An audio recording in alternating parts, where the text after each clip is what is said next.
Welcome to Rauta's Underground True episode 101, and this time we have three different releases of very different styles, also various parts of the world. And because of this nature of being very different from one another, it's kind of hard to put them in worst to best order, which is the case here with the Underground Trio. I'll quickly show you the bands in question in alphabetical order, and then we'll move to worst to best according to my own opinion, and always feel free to disagree. First we have Fiasko from Poland, which is kind of a black metal or post-black and sludge metal. Interesting combination and goes even beyond that. Hard to swallow for some, but it's an interesting release nonetheless. Then we have a Birmingham, UK-based act called Khost, almost like Ghost with K, so not really Ghost or Ghost, but Khost. And this is many things afflicts us, few things console us. Very doomy title, and this is exactly kind of a doomy, but also industrial act. Very acquired taste, unique release, unique style. And then we have Vuohi, meaning goat, from Finland with the second album, Predator Formula. So this is black and death metal combined, and maybe even further apart from that. Let's do it from worst to best according to my own opinion, and like said, disagree if you want. It's part of the deal here. First we'll go back to UK with this act. If I remember correctly, this is the fifth album by the given act, and for some reason this has totally escaped me in the past. Maybe the reason is I'm not really the core audience for this kind of stuff, and honestly I think very few are. I would consider this the kind of music which is marginal of the marginal. Basically the similar people who are into, say, power electronics or death industrial, dark ambient and the like. Some people will probably love it. Most people will say, oh, it's kind of too weird, too marginal and all that for their liking. As you can see, there is no booklet. Just a simplistic digipack release, but very gloomy cover, and always already giving the kind of vibe you're entering something very dark, peculiar, sinister and all that stuff. That's kind of a true. Let's start with the very basics. First of all, this is a crossover release of many styles. Partially we could call Doom, but it's kind of a stretch. It has nothing to do with Epic Doom. And even Death Doom approach is a little bit like, I don't know. Maybe closer to something like Sludge Doom, and then you incorporate that with something like dead industrial parts, a little bit ambience, maybe all that stuff and beyond. Meaning, none of these musical tracks here are really something that you would incorporate with the term metal music. So while there are industrial parts and doomier parts, doesn't really mean that this is industrial metal or even doom metal. Certain parts are like, okay, you can hear the kind of a droning guitar bass sound, and then some, it seems like machine sounding drums, maybe they are drum machine really, and then some vocals which are on the top of that.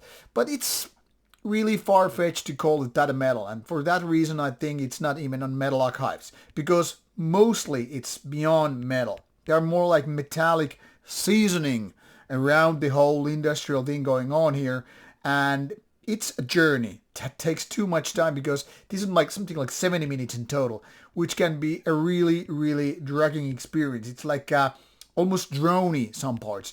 In my opinion, this sounds like if it was like a soundtrack to a film, some art film or absurd horror film or something like that. Or maybe soundtrack to certain video games, or I don't know, some art exhibition.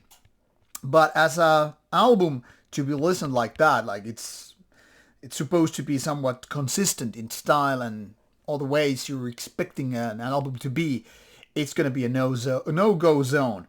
I'm saying this because there are lots of parts where I feel like these metallic incursions are kind of unexpected and, to be honest, the weakest link here. When the album focuses more on the dronier, the more industrial, the more ambient flirts and all that, then it gets more interesting. But honestly, this is very acquired taste. This kind of requires you to be out of your comfort zone and then ready to listen to some kind of music which is probably not what you usually listen to. Even if you consider yourself outside the typical norm, being the fan of power electronics, noise, field recordings, minimal dark ambient and all that stuff. If you come from a territory like typical metalhead, you are gonna be most likely disappointed. But for some people and those who have a very, very diverse taste and ready to meet the unexpected, this might be the thing. So proceed with caution. A weird hybrid, but not as weird as that, is this band from Poland, Fiasko with K, not Fiasco with C. And this is a kind of a hipster name for an album. It's AMOK KOMA. I'm like, okay, that sounds like a joke from early 2000s. Maybe they do have a point with the name, but I'm more like, come on. When you have an album like that and it's spelled with capital letters and all, I'm like, okay, this is not gonna be good. Maybe it works because this time the music is kind of like sludge doom meeting post-black. Certain parts just sound like ordinary black metal, fast, fierce, kind of a dark and all. But there are parts where it just goes towards, I don't know, hardcore metal music. So this is kind of a tough cookie to crack in terms of genres and all. It's very, very much putting together different ideas. So maybe post-black and sludge is as close as you can get it. But to be honest, I wouldn't be like offended or feeling like I have to disagree big time if you would say this is like hardcore metal music, with black metal parts. So both black, sludge, hardcore, whatever you want to call it. Yeah, it kind of can be bent into so many different directions. Music-wise, this is kind of a fierce, this is aggressive, this is heavy, and somewhat dark. But because of its hybrid nature, I wouldn't say it's for not everybody.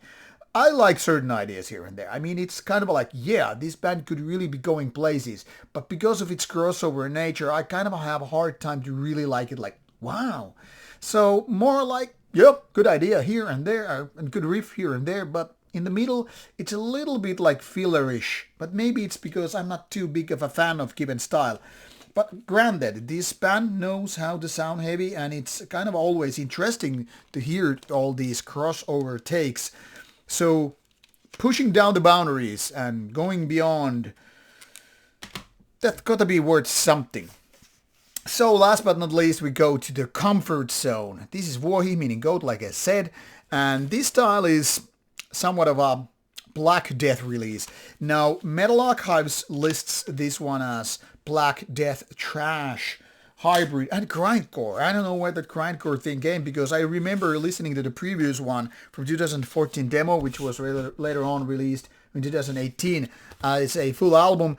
I was thinking it's kind of like a black metal worshipping Impel Nazarene, so more in the vein of black metal, but having those death metal parts here and there. So not getting a little bit that grindy parts, and even less with that.